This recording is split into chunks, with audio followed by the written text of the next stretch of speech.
researcher encountered something strange while recording data. She noticed that one of the lab mice seemed to have stopped moving, but when she took the mouse out alone and got ready to perform CPR on it, she found that its heart was still beating. It didn't look dead at all.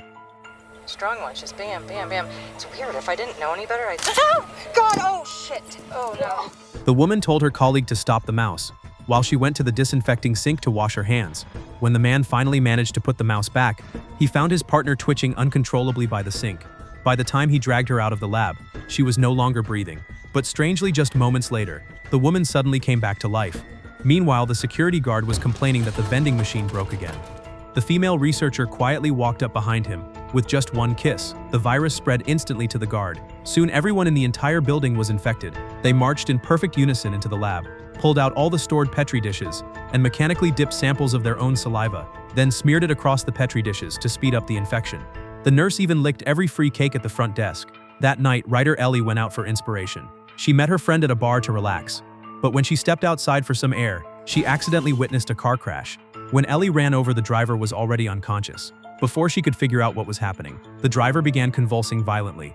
Then when Ellie turned around, she saw her friend showing the same symptoms. Panicking, Ellie rushed toward her friend. She tried to call for help, but her phone had unfortunately broken. When she returned to the bar, she was horrified to see everyone inside the same way. Luckily, someone nearby still had a phone in hand. After struggling to snatch it away, Ellie immediately dialed emergency services, but both the police and hospital lines were jammed. Desperate, Ellie put her friend on a truck, planning to drive her to the hospital herself. What puzzled her even more was that the once busy road was now completely empty. On the way, she even passed a flipped police car. She turned toward the smoke-filled city and finally realized how serious this was. When she pushed open the hospital doors, she saw the exact same scene as the bar. With no choice, she grabbed a stretcher, trying to move her friend inside. Just as she was about to move her, her friend suddenly regained consciousness for a moment. It gave Ellie a glimpse of hope. She began performing CPR non-stop, but nothing worked. Before Ellie could even grieve, she looked up and saw something even more terrifying. Everyone in the hospital was back to normal. Even the man from the crash had woken up.